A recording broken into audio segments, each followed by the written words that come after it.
Мамлекеттик органдар калкка кандай кызмат кылат? Алардын ишинин эффективдүүлүгү суроо жаратып, жыл ичинде баш мыйзам менен кошо өкмөттүн курамада бир нече жолу алмашканы коомдо талкуу жаратты. Министрлердин бат-бат алмашуусунан элге болгон кызматы көрүнбөй калды деген кептер да бар. Ал эми Садыр Жапаровго толук баш ийген министрлер кабинетинин курамы кайрадан өзгөртүлүп, аткаруу бийлигинин башына Акылбек Жапаров келди. Элдин мүдөөсү менен жаңы баш мыйзамды кабыл алганбыз. Иштөө үчүн эми бардык шарттар түзүлдү. Эми элдин жашоосун мындан ары жакшыртып, экономикабызды барган сайын көтөрүү ниетинде болушубуз керек. Эл өкүлдөрүнүн колдоосуна ээ болгон жаңы команда, жаңы дем, жаңы күч менен жигердүү иштөөсү зарыл. Бири-бирибизди сындап отура турган мезгил өттү. Азыр баарыбыз башыбызды бириктирип, чогуу чаран кеңешип, мамлекетти өнүктүрүүгө гана багыт алышыбыз абзел.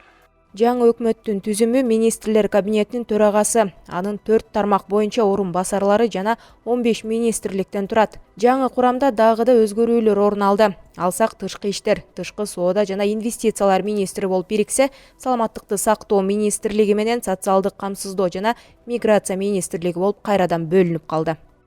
2020-жылдагы октябрь окуяларынан кийин конституциялык реформа коштогон саясий процесстер парламенттик шайлоо өтүп, жаңы министрлер кабинетинин ишке кириши менен жыйынтыкталат деп күтүлүп жаткан учурда мындай өзгөрүүлөрдүн болуусу коомчулукта талкууга алынбай койгон жок. Айрымдардын айтымында өлкөдө экономикалык каатчылык баш болгон бир катар көйгөйлөр бар. Кышка даярдык, өлкөнү каптаган коронавирус илдети, кымбатчылык сыңары маселелердин дагы да болсо чечүү жолдору айтыла элек. Саясат талдоочу Шайырбек Маматтокторовдун айтымында бул жолу да кадр тандоо маселеси аксап калган. Черчилль келсе да бүгүнкү мыйзамдар менен жүргүзө албайт. Экономиканы либералдыштырган сайын, анысы бир министрди мисал келтирейин. Депутат сурап атат. Ваучердик билим берүүнүн ваучердик түрүнө өтпөйлүгү десе мен сизден биринчи угуп атам дейт. Ал президенттин жүргүзгөн саясатынан жазган пасылдарынан кабары бар адамбы, мен аны такташым керек экен деп. Анын элементардуу түрдө министр эмес, мектепке директор болгонго жарабайт. Дагы бир өкмөт мүчөсү кече баарыбыз чогултуруп, вы никто деди. Эдил Байсалов деген бир эме бар. Ал жөн эле сиздер мен элиңди да уруп ойнобойм, депутатыңды да уруп ойнобой, ошондо адамдарды өкмөткө алып келип атышат. Министрлер кабинетинин айрым мүчөлөрүнүн дарегине буга чейин эле нааразы пикирлер айтылып келген. Алсак энергетика министри электр энергиясын үнөмдөө сунушу менен талкууга жем болсо, саламаттыкты сактоо министри Алымкадыр Бейшеналиев акыркы жолу коронавирустун 4-чү толкуну качан болоорун божомолдоп сынга калган. Ошол эле учурда коомдо санитардык нормалар сакталбай жатканына да күбө болуп келебиз.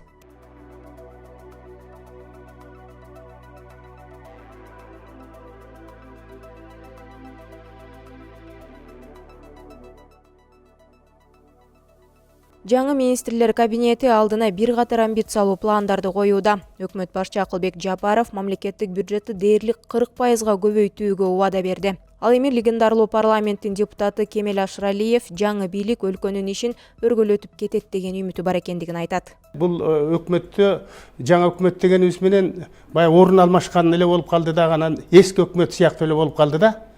Анан ошон үчүн эми баягы кытайлыктар айткандай, кара мышык болобу, ала мышык болобу, чычкан кармап бериш керек да. Биз эми үмүт менен жашап атабыз. Кандай болор экен, анан турмуш көргөзөт. Анан эле чындыгын айтышыбыз керек, эми бул жерде бир топ мындай мурун кагылып согулуп калган, турмушту көрүп калган, экономиканы түшүнгөн ушундай адамдар бар. Анан үмүт менен жашашыбыз керек, балким эми убакыт көргөзөт мунун баарын. Эксперттердин айтымында өлкөдөгү кырдаалга жоопкерчиликти бир гана президент алат. Себеби жыл башында өткөн референдумда өлкө президенттик башкаруу формасын тандап алган. Бир жыл убакыт өтсө да өзгөрүү аз экендигин айткан саясат талдоочу Айданбек Акматов жообу жок суроолор арбын экендигин белгилейт. Мен жооп алган жокмун. Кандай иштер жүрөт? Биз суу энергетикалык келишимге келебизби? Келбейбизби? Ушул эгерде биз кошуналарга сууну жөн эле агызып берип койбогондо, Токтогулда азыр 12 миллиард эмес, 15 миллиард кубметр суу болмок. Биз муну менен мына азыр эң кыйын мезгил энергетикалык кризистен жеңилирээк чыкмакпыз мүмкүн. Эмне үчүн көмүр казуу кечеңдетилди? Ушу бийликтин абдан чоң кемчилиги, катачылыгы. Азыр бардык жерде суук түшкөндө элдин бардыгы көмүр сатып алабыз деп жүрүшөт. Кээ бир жерлерде ошол 1 тоннасы 10 000 сомго чейин чыгып кетти деп жатат. кээ бир жерлерде элдин арасында ушундай сөздөрдү угуп атабыз.